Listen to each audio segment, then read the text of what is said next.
Nouveau Figaro Santé, votre magazine santé. Phytothérapie, acupuncture, hypnose, de multiples pratiques non conventionnelles mais progressivement validées par la science méritent une attention particulière. Le Figaro Santé fait le point sur ces thérapies alternatives. Le Figaro Santé, nos solutions pour votre santé, actuellement chez votre marchand de journaux. Les podcasts du Figaro.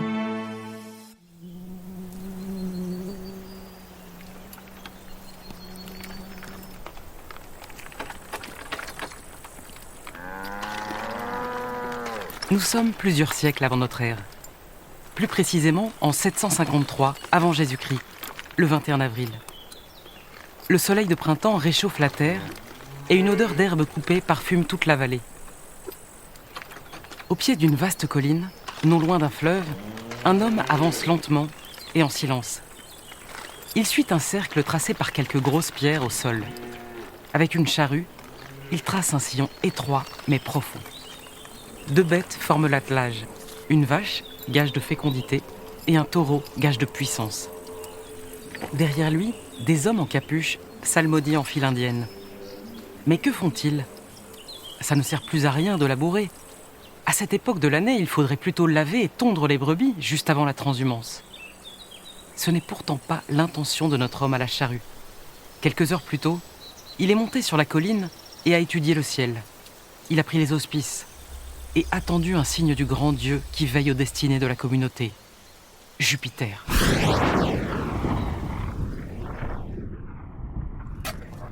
Combat fratricide titanesque. Gloire à César! Gloire à César! Un roi de Rome à qui il ne manque que le titre. Le plus grand cirque jamais construit dans l'Antiquité. Et tu décides sans nous consulter?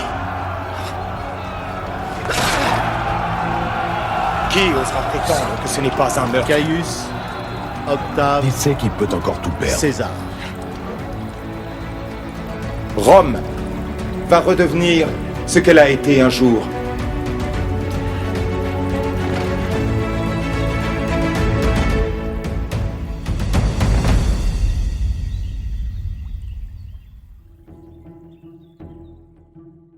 Bonjour et bienvenue dans ce nouvel épisode des Sagas du Figaro Histoire consacré à la ville de Rome. Je suis Isabelle Schmitz, directrice adjointe de la rédaction du Figaro hors-série. Dans ce premier épisode, nous suivrons Romulus et sa charrue, occupés à tracer le sillon du cercle sacré d'où naîtra la future Rome, en 753 avant Jésus-Christ. Puis 2 siècles plus tard, nous partirons sur les traces du grand projet des derniers rois Tarquins, le plus majestueux des temples en l'honneur de Jupiter, avant l'occupation de la ville par les Gaulois en juillet 390 avant Jésus-Christ. La colline dont nous parlions tout à l'heure est le Palatin, le Palatium, du nom de la déesse des troupeaux, Palès. Le fleuve est le Rumon, le futur Tibre. Il y a quelques années, un berger et sa femme y ont retrouvé un berceau au pied d'un arbre, le figuier ruminal, Ficus ruminalis. À l'intérieur, 2 frères jumeaux encore bébés. L'un d'eux est notre homme à la charrue. Et c'est ici, sur cette même colline, des années plus tard, que l'un des jumeaux veut fonder une cité pour réunir les forces des quelques hameaux alentours. Il appellera ce lieu Roma, Roma. Et lui s'appellera désormais Romulus, l'homme de Rome. Cette cité sera protégée par les dieux, et ce sera la seule à être désignée comme Urbs, la ville. Urbs pour Orbis, le cercle, et pour Urbum, le mancheron d'une charrue, en référence à la scène fondatrice à laquelle nous venons d'assister. Avant Rome, déjà, il y a des sites urbains. Alexandre Grandazzi, professeur de littérature latine et de civilisation romaine à la Sorbonne. Ça a été une des grandes découvertes des archéologues, notamment anglais, des années 1960-70, de montrer que sur des sites comme Veii, 7 km de Rome, Tarquinia, je ne sais plus si c'est 60 ou 70 km de Rome, il y a des délimitations d'habitat, des installations que les archéologues appellent proto-urbaines, non pas au 8e, mais dès le 9e siècle avant notre ère. Peut-être les premières villes du monde entier, mais en tout cas les premières villes d'Occident. Elles sont du 9e siècle et elles sont étrusques. Donc Rome est une tare venue. C'est au moins 50 ans après. Et si cette scène fondatrice, décrite par tant d'auteurs antiques, Numa Pompilius, Ancus Marcius, Tarquin l'Ancien, Servius Tullius et Tarquin le Superbe n'étaient qu'une légende. Longtemps, les historiens modernes, soucieux de rigueur scientifique, ont été persuadés que l'homme à la charrue, Romulus, n'avait en réalité jamais existé. Mais, un jour de printemps 1988, bien des siècles plus tard, à Rome, des fouilles révèlent une entaille profonde, avec des grosses pierres, au pied du Palatin. Alors enfin, la légende se fait histoire. Dans la légende de la fondation de Rome, il y a quelque chose qui surprenait, qui choquait les Romains eux-mêmes, c'est cette présence d'une louve. Voyant ces deux jumeaux, ces deux bébés nourrissons qui vagissent dans leur berceau d'osier qui a échoué au pied du Palatin, on s'en vient et les nourrit de son lait. Et c'est une scène, une image célèbre qui gênait beaucoup les Romains, qui étaient des gens aussi rationnels que nous. Ils ont essayé de l'expliquer à partir du 1er siècle avant Jésus-Christ. Un historien du temps de Sylla avait dit louve, en fait, dans le latin populaire, lupa, ça veut dire prostituée. Donc, on l'expliquait, c'est une prostituée au grand cœur qui, voyant ces deux gamins, s'en est occupée. En réalité, les spécialistes de mythologie comparée savent aujourd'hui que ce type de thériomorphisme, c'est-à-dire le fait d'introduire dans une légende de fondation un animal, et un animal qui ne fait pas partie des animaux domestiques, est quelque chose qu'on retrouve ailleurs. Et on peut penser que cette louve, ce soit dans une société pastorale où ce sont des bergers, il n'y a pas encore l'agriculture, ce sont des bergers qui élèvent des troupeaux. Le loup, c'est l'animal par excellence. Et on est peut-être dans un système de pensée du type totémique, c'est-à-dire que l'animal prédateur devient l'animal protecteur. Et il est encore plus protecteur si au lieu d'être un mâle, c'est une femelle, et une femelle qui nourrit et protège les futurs fondateurs.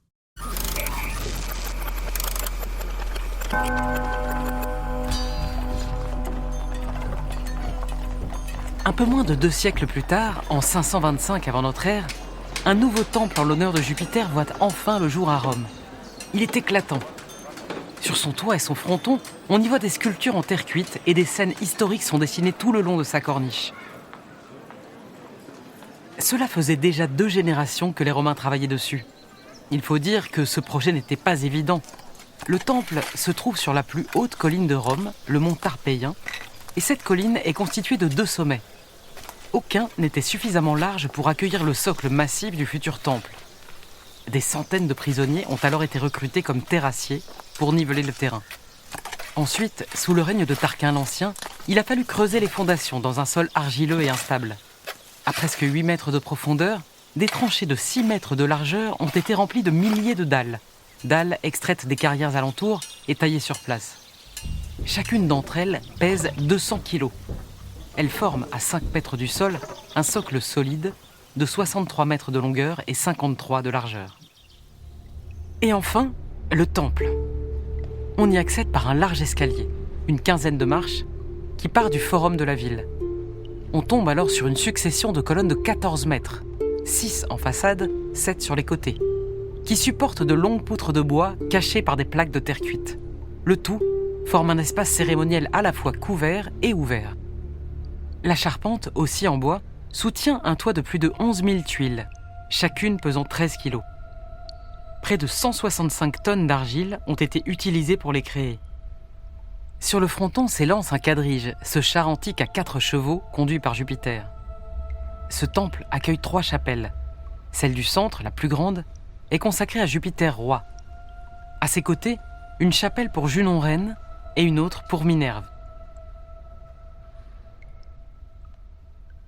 Avec ce nouveau temple, Jupiter est honoré comme Optimus et Maximus, autrement dit, comme pourvoyeur de richesses et de puissance. Il devient un dieu supérieur aux autres Jupiters de la région. Et pour que tous les habitants comprennent cette supériorité, la colline du temple est renommée. On l'appelle désormais le Capitole, Capitolium pour caput, la tête. Il affiche à lui seul la domination revendiquée par Rome sur le Latium. Pourquoi construire un tel édifice au VIe siècle avant notre ère? Rome est une ville très importante, une des plus importantes du monde occidental, à cette époque. Il faut donc un grand temple qui sera un temple polyade, comme on dit dans l'archéologie, polyade de polis qui veut dire la cité, P-O-L-I-S, polyade, P-O-L-I-A-D-E, le temple de la cité. Le temple qui montrera la puissance de la cité. D'autant plus qu'on est dans un régime de type royal, mais qui présente de fortes analogies, c'est la dernière partie de la monarchie romaine, avec ce qu'on appelle la tyrannie en Grèce. C'est-à-dire un régime autoritaire qui se fonde sur l'appui du peuple contre la noblesse, et construire un grand monument, c'est donner du travail aux masses laborieuses, et c'est affirmer la puissance du pouvoir et de la cité. Donc Rome se dote d'un grand temple pour affirmer, je dirais, sa personnalité morale, religieuse et sa puissance. Au moment où le temple de Jupiter est enfin terminé, en 525 avant Jésus-Christ, Rome abrite 40 000 habitants, protégés par une muraille de 11 km. Ce nouveau temple est l'un des plus grands de ce temps et fait de Rome l'une des plus puissantes principautés du monde. Le cortège du roi Tarquin le Superbe y monte lors de la cérémonie du triomphe. Ce jour-là, sur son char, le roi est immobile et grimé comme une statue de terre cuite. Il est l'incarnation de Jupiter.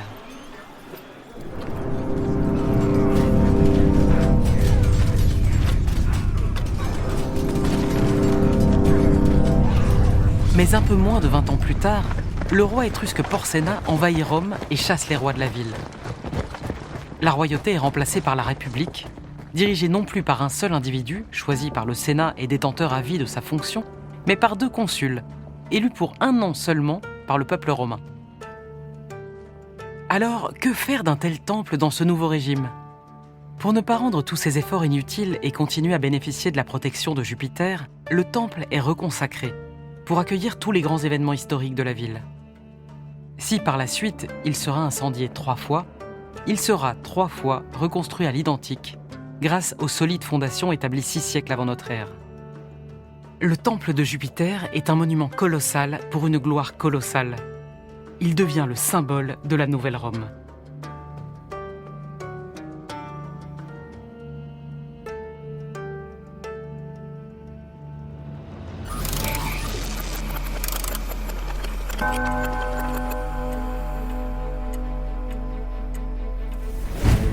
Un peu plus d'1 siècle plus tard. Depuis une dizaine de jours, les Romains s'inquiètent. Une énorme armée de Gaulois s'approche à marche forcée. Un des chefs de l'armée gauloise, qui se tenait dans la cité étrusque de Clusium, a été tué, au mépris du droit le plus sacré, par un membre d'une délégation romaine venue là en médiation. Et non seulement les Romains n'ont pas livré aux Gaulois le meurtrier, mais ils en ont fait un de leurs dirigeants annuels. Alors, le chef gaulois Brennus n'a pas hésité. Son peuple, les redoutables Sénons, venus du nord-est de la péninsule italienne, part à l'assaut de Rome. Jamais Rome n'a encore été l'objet d'une telle attaque. Et les Gaulois terrifient les Romains. On dit d'eux qu'ils sont gigantesques, qu'ils n'ont peur de rien, qu'ils combattent quasiment nus en poussant des cris effrayants. L'armée romaine tremble. Heureusement, les chefs se sont renseignés sur l'itinéraire de l'ennemi et ont choisi minutieusement le champ de bataille.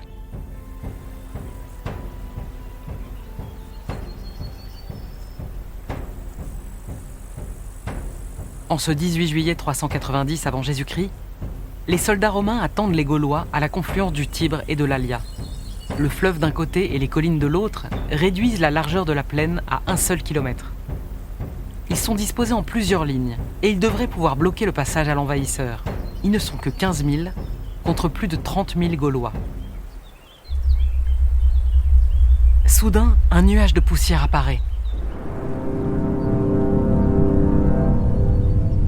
Les Gaulois arrivent. Les 2 armées se font face. Un silence de plomb règne.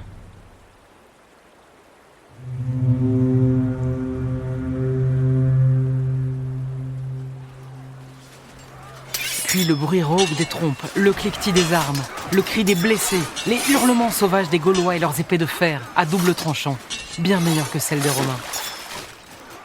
Des soldats réussissent à traverser le cours d'eau pendant que d'autres partent à l'assaut des collines où se trouve la réserve romaine. Elle est composée de jeunes soldats inexpérimentés. Ils sont rapidement délogés par les Gaulois et se replient vers la plaine. L'arrivée de cette masse de fuyards désorganise l'armée romaine. La peur, puis la panique, s'emparent maintenant des soldats aguerris qui cèdent sur toute la ligne. La bataille devient un carnage sans merci. Seuls quelques Romains en réchappent, fuyant par le Tibre ou par les collines. La première grande bataille de l'histoire de Rome est un désastre. Un désastre tel qu'il sera pour toujours inscrit dans son calendrier religieux en tant que jour noir. Les conséquences de cette défaite sont immenses et durables. 3 jours après la bataille, les Gaulois entrent dans Rome et occupent la ville pendant 6 mois. Ils ne partiront qu'après avoir obtenu une énorme rançon, 1000 livres d'or pesés sur une balance faussée par les Gaulois. Les Romains protestent et le chef gaulois Brennus prononce ces mots historiques « Vae victis, malheur aux vaincus ». Une grande muraille sera édifiée après le départ des Gaulois. Grâce à elle, Rome devient enfin une ville imprenable. Ni les Gaulois qui chercheront à y revenir, ni Hannibal ne réussiront à la vaincre. Mais la conséquence la plus durable de la défaite est le metus Gallicus, cette crainte à l'égard des Gaulois, qui deviendra l'un des fondements de l'identité collective des Romains. C'est cette crainte qui les poussera à conquérir le monde pour éviter d'être eux-mêmes conquis. En quoi c'est si important pour les Romains? C'est une surprise pour eux. Ils se pensaient les plus forts et ils sont battus à plate couture par ces Gaulois qui viennent de loin, qui n'ont pas su arrêter à temps à la bataille de l'Allia parce qu'ils s'y sont pris trop tard. En fait, ils ne pensaient pas que les Gaulois leur fonçaient dessus. Ils ne pensaient pas que les Gaulois oseraient aller jusqu'à eux. Ils ont essayé d'arrêter les Gaulois seulement à 16 km de Rome. Les Gaulois ont pu entrer dans Rome, où ils vont rester pendant 6 mois, où ils vont s'installer, et ils vont imposer aux Romains une énorme rançon. Tout Rome a été occupé. Ça a été vraiment un traumatisme pour les Romains. Il fallait que jamais plus une telle catastrophe ne leur arrive. La meilleure manière pour éviter la reprise, le recommencement, la répétition d'une telle défaite, d'une telle catastrophe, c'était d'aller de l'avant dans le mouvement de conquête qu'ils avaient déjà commencé avec Veii. Et donc, à partir de là, la conquête romaine va vraiment commencer. Une espèce de revanche, et ça va faire partie de l'ADN romain de porter l'Empire profere imperium, de porter le territoire contrôlé par Rome toujours plus loin. Parce que plus on le porte loin, moins on risque ce genre de désagrément de l'année 390 avant notre ère. Dans les années à venir, les Romains s'attaqueront au Latium, conquis totalement en 338 avant Jésus-Christ, et s'allieront avec les Latins. Mais la vraie revanche des Romains attendra plusieurs siècles et la conquête de la Gaule par Jules César. Comme quoi, les plus grands échecs peuvent devenir la condition des plus grands succès.